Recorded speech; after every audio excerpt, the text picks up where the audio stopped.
go around here. Imagine you're walking through the bush and you hear the sound of a saw. And you walk around the corner, you see a man cutting a tree. He's sawing away, struggling. Ask him what he's doing, right? And then imagine he replies, well, isn't it obvious? I'm sawing a tree down. So you sit back, you watch him a bit longer. It's taking him ages. And then you make a humble suggestion. Well, why don't you stop and sharpen the saw? To which he replies, I can't, I'm too busy sawing. And that's from this book, a book that really helped me when I was in Edinburgh. I was in a building industry I wasn't familiar with, working with a bunch of guys I didn't know. So my mindset had to be right. This week, I've been thinking a lot about habit 7. Sharpen the saw.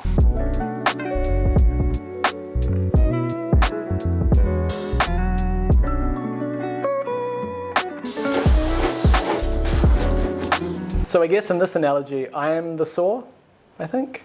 Or the tool belt. Or the tool belt that needs to be reconditioned. We need a good polish. You know, they say a change is as good as a rest. Yeah. And we have taken a rest.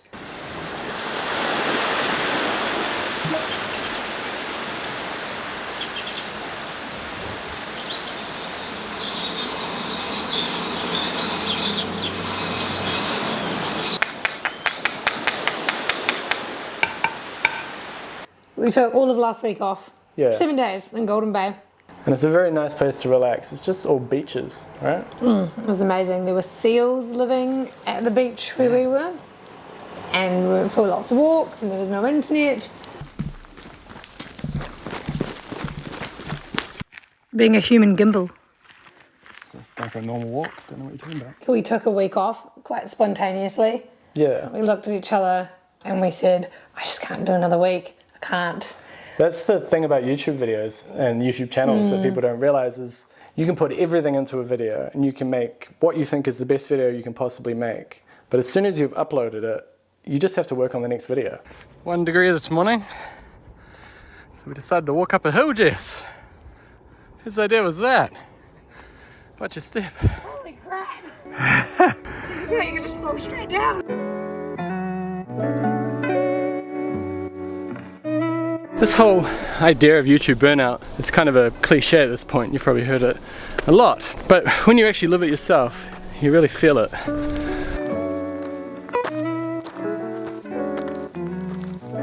So these are the Nelson Bays. This is where the majority of the people in the top of the South Island live, all across these mountains here. I think it gives a good scale of just how big the top of the South Island is. And then on the other side of these mountains, it's Blenheim and the whole Marlborough wine region. It's huge, and there's only like 120,000 people. Oh my word. No, honestly, we're so lucky to do what we do. Really, like, there's been so many great opportunities. I'm so thankful, but it'd be lying to say it's always easy and stress-free. And YouTuber burnout, I think Scott said, it's like this cliche. I guess everyone has burnout, but I've always understood the idea of it in theory, but now I feel like I understand it in principle. And it's the same with renovating, you know, because everyone talks about how living in a long-term renovation and funding it is stressful, and I always understood it in theory, but now I really understand it in practice. Yeah, totally. I guess the two just together. Kind of like living and dying by other people's opinion of you every week. It's actually quite hard because we try really hard. We try really hard, and if it looks like it's easy, well then good, that means we're doing a good job. And then you put it out and sometimes it just doesn't hit and you don't really know why, and it's a bit demoralizing. We've actually been rewatching Mad Men.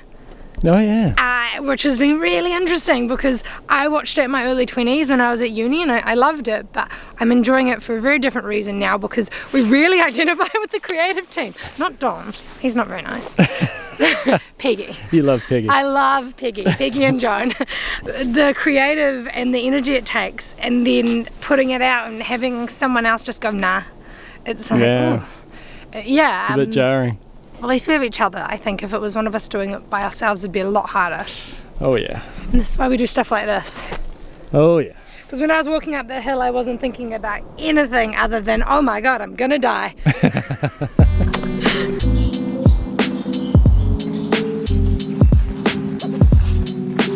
You know, they say that a change is as good as a rest. So we've had a wee rest. I think now what we need is just a change. We have decided to take some time off and stop doing the renovation for a while. Back when I was in Auckland, before I started the channel, I worked for a guy called Rich. He would tell me where to go each Monday. He'd be like, hey Scott, we're in Mount Eden this week, here's the address. And then one week he sent me his address. And he's a builder. So he was sending me to his own house to build his house. And I was like, why aren't you doing it? Like, you know, surely it'll be cheaper for you if you just build it yourself. And he said, honestly, Scott, I just can't. I've been working on it for ages, and I just stare at the wall when I'm there, and I end up getting distracted, and I wander off and do different things because it's his house. It's where he lives. You know the game that we play, like what would you do if you won the lotto? Yeah. And we always said it at something really obscene, like $20 million. Of course. Of course. And we do this probably every month, even though we don't really buy lotto tickets, just to kind of check in where we're at. It's a good place to go, gosh, well, we don't have 20 million, but what can we change? The first thing we say every time is we'll just hire a whole bunch of guys and we'll just rip through this and finish it off. Yeah, 100%. I'm done with it. Like, it's been nice. It's been like fun having this experience. Like, what a privilege. But 2.5 years. Like, if you're a builder, you'll know that when you're on a job for too long, you get over it. And when you go to a new one, it's like a new boost of energy. And I think that's what we need. And we can't crack into this house like we could for a client because we can only do a project as we can afford it. And we're living in it. So we didn't want to gut the whole place because we still needed somewhere to live. And we didn't want to borrow more money, which we thankfully haven't. Yes, that's a big one. Things have changed a lot in the last 3 years as well. If we wanted to go, say, do more client work, because people just don't have as much money as they did back when interest rates were low and we weren't in a recession. But we are now, and everything's slowed down, and the cost of literally everything has gone up. Yeah, and the builders that we do know in the area, and in New Zealand in general, have slowed down. This is just all the things that are going around in our mind and our work. So a big thing that we're going to change is we're going to try and make more time for the things that we've been putting off. Nothing overly complex, just like going for a walk. Hey bud, we're wearing the same jumper. I've been going for skates lately. Yeah, you've been skating with the Nofos, the Nelson old farts on skates, if you didn't know. That's been awesome, getting back on a skateboard again. You love it. I love it. It's fun. You love it. When you see you skating, it's really quite impressive. I tried once and it was a disaster. I mean, this is separate, but I'd like to do another pottery course, do something that gets me out of the house, away from the computer, and then this is where you introduce the woodworking skill. And I am going to do some woodworking.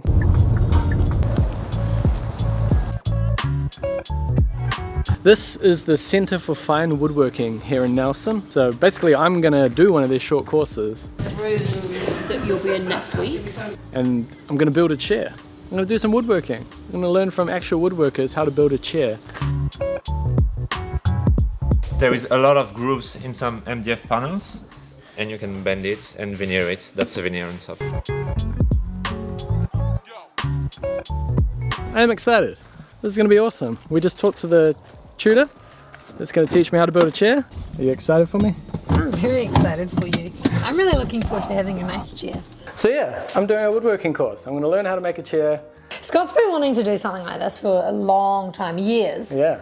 There's just, I haven't been able to take the time and the opportunity wasn't there. So the timing is perfect for us. And we get to make videos about it too. Yeah. So nice to do something creative and different. Get out of the house. What's after that?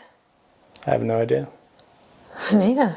We're always looking for cool projects in Nelson that fit the channel and fit the videos. So we just don't know what that looks like yet. But who knows? We'll see where this goes. I mean, it feels a bit weird to leave it here. Yeah, but But we're excited. But thank you for watching. Really appreciate it. And see you in the next exciting episode.